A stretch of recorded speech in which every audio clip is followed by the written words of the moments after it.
Good morning, Joel here from Golf Monthly. As you can tell, we are at the Belfry today.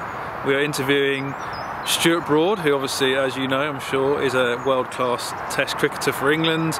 And today we're going to tap into the psychology of an elite sportsman like Stuart to draw some comparisons between golf and cricket and how he deals with pressure situations that he faces on the cricket pitch, and what you can learn from the way he handles those and apply them to your golf game. Obviously he is also a keen golfer. He's getting fitted here at the academy at custom fit facilities for some new clubs there as well, so we're going to follow that process, see what kind of clubs he goes for, what spec he chooses, etc. So let's head over to the academy where we're going to have a chat with him before he gets fitted for some new clubs, so should be a good day.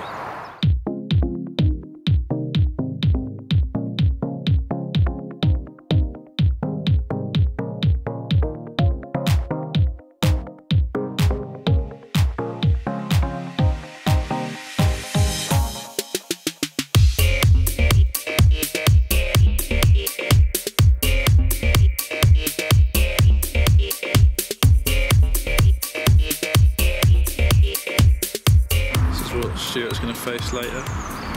Light, cameraman.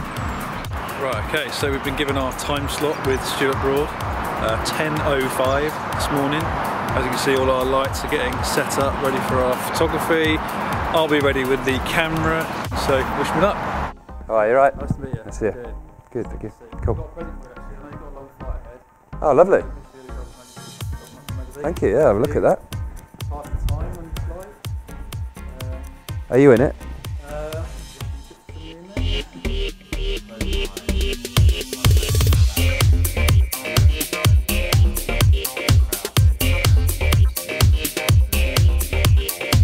You know what, I reckon the most pressure I'll be under in the next sort of 3 or 4 months won't be the first ball of the Ashes. It'll be like over a 6-foot putt to like get a half with Jimmy Anderson stood behind me like that. That'll be the big test of whether I'm in the right frame of mind for this trip.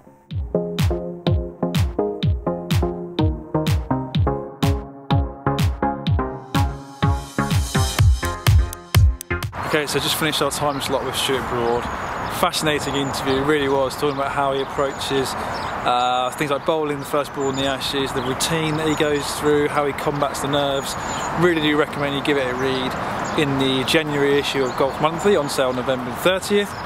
But for now, he's about to go and get custom fitted for some TaylorMade clubs, so we're going to go and see him in action. He's an 11 handicapper. His chipping is his weak point, but I think his driving is pretty good. So let's go and see what clubs he gets fitted into.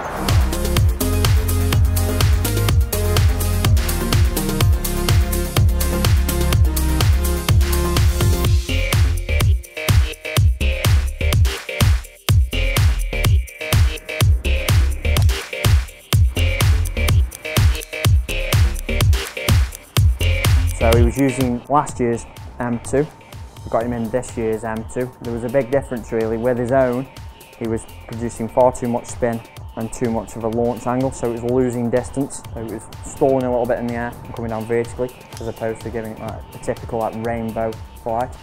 So I got him a little bit less launch angle, a little bit less spin, and ended up between 20 and 30 yards extra on carry, which was obviously very good. He's got quite a lot of power.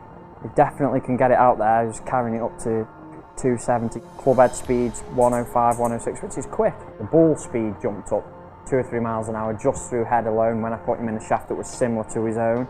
So yeah, once I'd got the new head, he gained a little bit of yardage that way through ball speed, but the shaft was the main difference really. Got him in a lower launch, lower spinning shaft, and it made a big difference.